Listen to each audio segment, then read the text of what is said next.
Malaysia نے جنوب Asia میں استحکام اور انسداد دہشت گردی کے لیے پاکستان اور بھارت کے درمیان امن کو اہم قرار دے دیا۔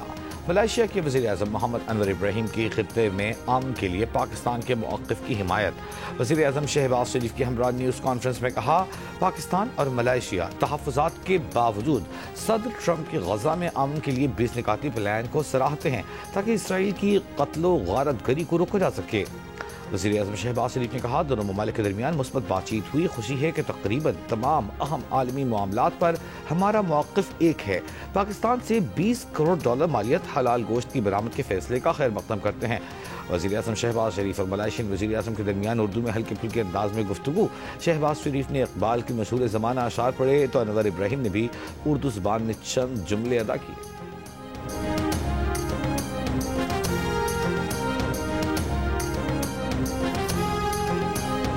علامہ Iqbal says, ladies and gentlemen, my brothers and sisters, خودی کو کر بلند اتنا،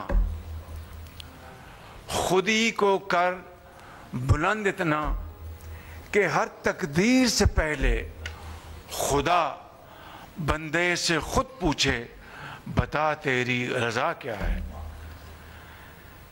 Now I'd like to translate this into English, but he can do it in an excellent way. Would you like to, or let me translate it? No, I just differently joined. اور دل کی لہرائی آجل کی کہوگی۔ واہ واہ واہ واہ واہ۔ Pakistan Malaysia business forum سے خطاب میں وزیر اعظم نے کہا، حکومت کا کام کاروبار کے لیے سازگار مواقع اور ماحول فراہم کرنا ہے، کاروبار کرنا ہے۔ ملائیشیا کے سرمایہ کاروں کو پاکستان میں کاروبار کے لیے ہر ممکن سہولت فراہم کریں گے۔ ملک میں معاشی استحکام کے لیے IMF پروگرام انتہائی اہم ہے۔ دونوں ملکوں کے درمیان سیاحت کا فروغ گیم چینجر ثابت ہوگا۔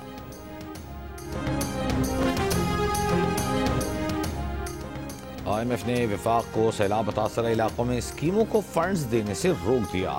ذرائع کے مطابق IMF کا کہنا ہے کہ صوبے متاثرہ علاقوں میں بحالی اسکیموں کو اپنے وسائل سے فنڈز دیں۔ صوبے یقینی بنائیں کہ بحالی اسکیموں سے سرپلس میں کمی نہ آئے۔ IMF مشن کو سیلاب سے نقصانات پر آج دوبارہ بریفنگ دی جائے گی۔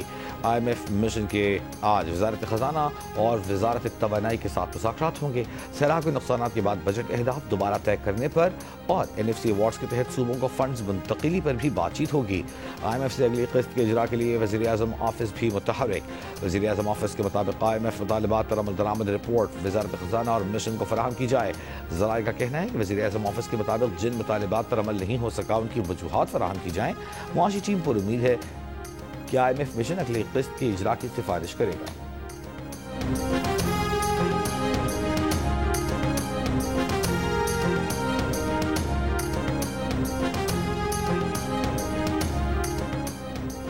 افغانستان کی صورتحال پر آج ماسکو میں پاکستان، ایران، روس اور چین کا اجلاس ہوگا۔ پاکستان افغانستان سے کالعدم دہشت گرد گروپوں کے خلاف کارروائی کا مطالبہ کرے گا۔ کالعدم BLA، TTP، جیش العدل کی محفوظ پناہ گاہوں، تربیتی مراکز اور انفراسٹرکچر کے خاتمے پر بات کرے گا۔ شریک ممالک کی جانب سے افغانستان میں کسی بیرونی غیر ملکی اڈے کے قیام کی ایک بار پھر مخالفت کی جائے گی۔ چاروں ممالک انسداد منشیات، انسداد اسمگلنگ، ترقیاتی منصوبوں، انسانی حقوق بالخصوص خواتین بچوں کے حقوق کی بحالی اور لڑکیوں کی تعلیم و روزگار پر زور دیں گے۔ اجلاس میں پاکستان کی نمائندگی نمائندہ خصوصی محمد صادق خان کریں گے۔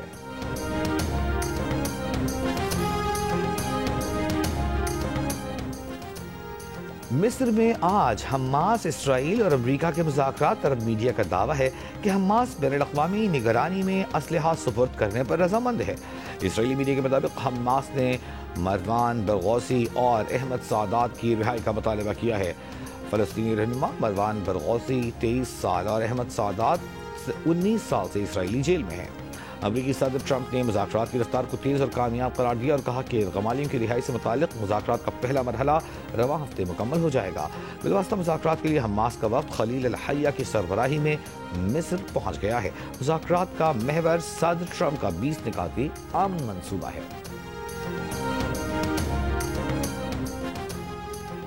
دفاعی پوزیشن پر جانے کے دعووں کے باوجود غزہ پر اسرائیلی حملے جاری، مزید 24 فلسطینی شہید، فلوٹیلا سمود میں شامل، مزید 29 کارکنوں کو ڈپورٹ کر دیا گیا۔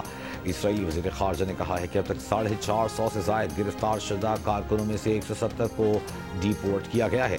اسرائیلی آرمی چیف کا کہنا ہے کہ غزہ میں جنگ بندی نہیں بلکہ آپریشنل صورتحال میں تبدیلی ہو رہی ہے۔ اگر سیاسی کوشش کامیاب نہ ہوئی تو ہم لڑائی میں واپس آ جائیں گے۔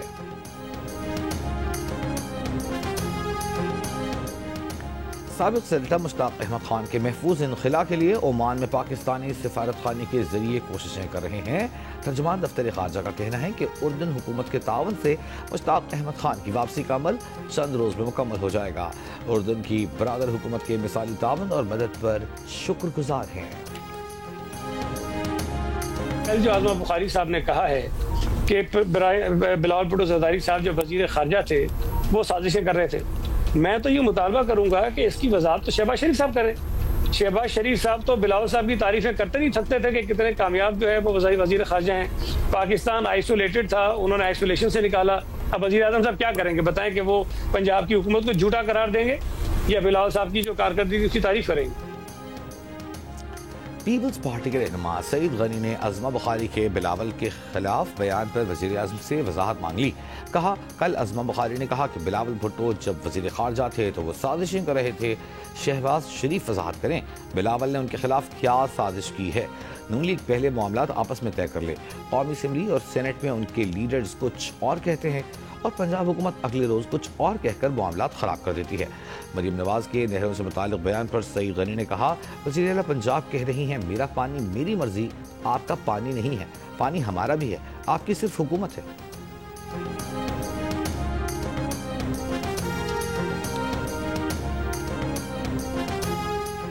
جیسی بات کریں گے ویسا جواب آئے گا۔ پنجاب کا مقدمہ لڑنا ہماری ذمہ داری ہے، ہم لڑیں گے۔ وزیر اطلاعات پنجاب عظمہ بخاری کا پیپلز پارٹی کے رہنماؤں کو پریس کانفرنس میں جواب، کہا ان کے پاس ان کی بات کرنے کے لیے کچھ نہیں، اپنی ساری سیاست پنجاب کے کندھے پر چڑھ کر کرنی ہے۔ کراچی اور لاہور کا فرق کوئی راکٹ سائنس نہیں، سب کے سامنے ہے۔ شرجیل میمن کا مناظرے کا چیلنج قبول کیا، یہ اپنے 17 سال کے صرف 17 پروجیکٹ بتا دیں۔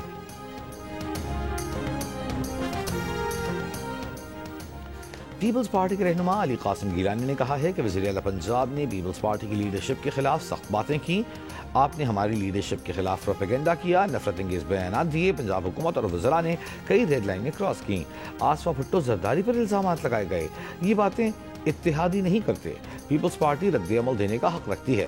علی قاسم گیلانی کا کہنا تھا کہ ہم اپنی تضحیک تو برداشت کر لیں گے لیکن اپنی لیڈرشپ کے بارے میں کچھ نہیں سنیں گے۔ یہ فیصلہ لیڈرشپ کرے گی کہ ہمیں حکومتی بینچز پر بیٹھنا ہے یا اپوزیشن بینچز پر۔ صدر استحکام پاکستان پارٹی اور وفاقی وزیر عبدالعلیم خان کا نون لیگ اور پیپلز پارٹی کے رہنماؤں کو اپنے صوبوں کی ترقی پر توجہ دینے کا مشورہ۔ کہا بہتر ہوگا جہاں مینڈیٹ ملا ہے وہاں کام کیا جائے، لوگوں کو سیاسی بیان بازی نہیں بلکہ اپنے بنیادی مسائل کا حل چاہیے۔ امید ہے بیان بازی کا سلسلہ بند ہوگا اور پیپلز پارٹی کی وفاقی حکومت کی سپورٹ جاری رہے گی۔ الزام تراشی کرنا جمہوریت یا عوام کی کوئی خدمت نہیں۔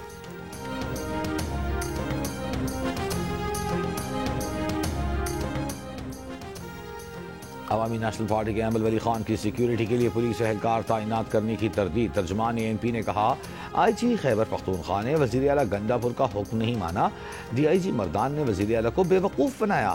فوٹو سیشن کے بعد پولیس اہلکار ولی باغ کے گیٹ سے ہی واپس چلے گئے۔ ڈرامہ رچا کر وزیر اعلیٰ وفاقی حکومت کے سہولت کار بننے کی کوشش کر رہے ہیں۔ اس سے قبل KP حکومت نے کہا تھا کہ اسلام آباد میں ایمل ولی کے ساتھ 4 اہلکار ڈیوٹی انجام دے رہے ہیں۔ ولی خان 4 سدہ میں ان کی رہائش گاہ کی حفاظت پر 8 پولیس اہلکار ڈیوٹی دیں گے۔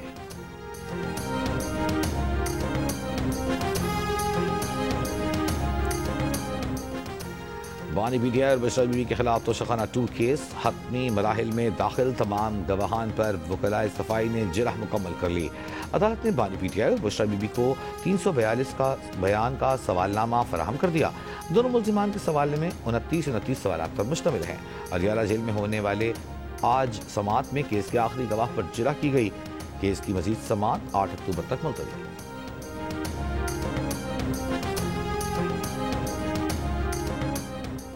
اسلام آباد کی انسداد دہشت گردی عدالت نے سنگ جانی جلسہ کیس میں پی ٹی آئی رہنما عمر ایوب، شیخ وقاص اکرم، سرتاج گل کے وارنٹ گرفتاری جاری کر دیے۔ تینوں رہنماؤں کو 20 اکتوبر تک گرفتار کر کے پیش کرنے کا حکم۔ عمر ایوب کی حاضری سے استثناء کی درخواست مسترد۔ جج طاہر عباس سپرا نے کہا تینوں رہنما ایک بار پھر عدالت میں پیش نہیں ہوئے۔ 8 ستمبر 2024 کو پی ٹی آئی جلسے کے موقع پر ہنگامہ آرائی پر پی ٹی آئی رہنماؤں کے خلاف مقدمہ درج کیا گیا تھا۔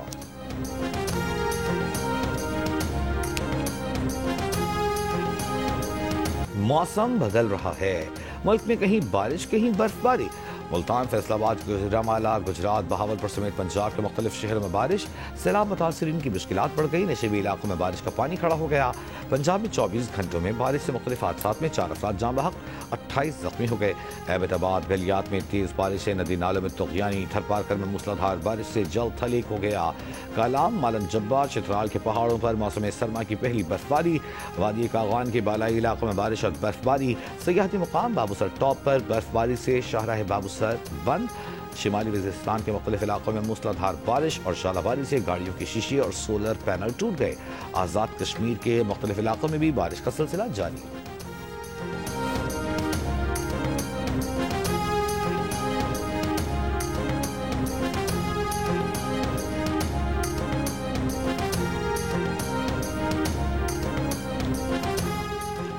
ملتان کی تحصیل جلال پور پیروالا سے پانی کی نکاسی کا عمل جاری۔ کچھ نشیبی بستیاں اور علاقے اب تک پانی کی لپیٹ میں۔ دراجہ بھٹا بند میں پڑنے والے تمام 7 شگاف مکمل پر کر دیے گئے۔ سیلاب سے متاثر M5 موٹر وے 24ویں روز بھی بند۔ پولیس کا کہنا ہے موٹر وے کا 23 کلومیٹر لمبا ٹریک 13 سے زائد مقامات سے متاثر ہوا ہے۔ موٹر وے کی بحالی کا کام جلد شروع کیا جائے گا۔ متبادل راستوں سے ٹریفک چلائی جا رہی ہے۔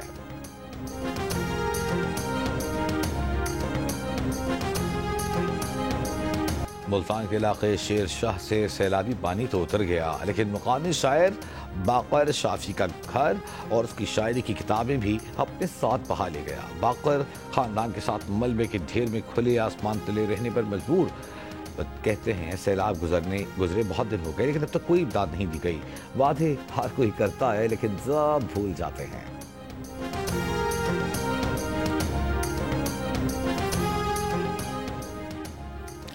لاہور میں شام تک فضائے میں آلودگی کی شرح میں اضافے کا امکان، ایئر کوالٹی انڈیکس 115 تک جانے کی پیش گوئی۔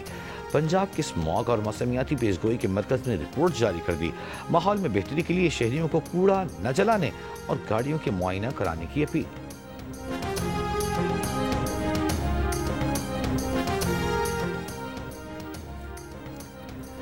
بحیرہ عرب میں موجود سمندری طوفان شکتی کمزور ہونے لگا۔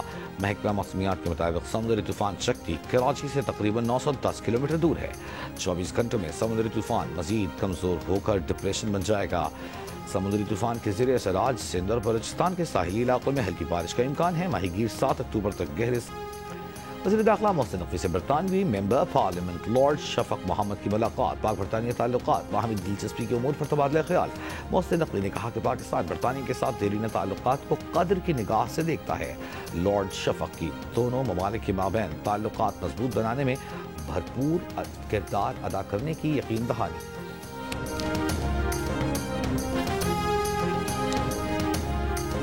وزیر اعلیٰ سندھ مراد علی شاہ سے گلگت بلتستان کے گورنر سید مہدی شاہ کی ملاقات۔ سید مہدی شاہ کا کہنا تھا کہ گلگت بلتستان میں حالیہ سیلاب کے باعث 1260 گھر تباہ ہوئے۔ مراد علی شاہ کا کہنا تھا کہ مشکل میں بلاول بھٹو زرداری اور سندھ حکومت گلگت بلتستان کے عوام کے ساتھ ہیں۔ ملاقات میں گلگت بلتستان میں سیاحت کے فروغ اور پارٹی امور پر بھی بات چیت کی گئی۔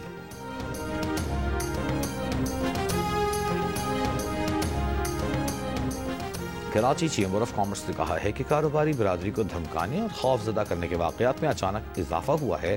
ممبران کو بھاری بھتے کی پرچیاں گولیوں کے ساتھ بھیجی جا رہی ہیں۔ کاروباری سرگرمیاں متاثر ہو رہی ہیں اور خوف و ہراس کی فضا قائم ہو گئی ہے۔ چیمبر کا ممبران کو دفاتر اور دکانوں پر معیاری CCTV کیمرے نصب کرنے کا مشورہ۔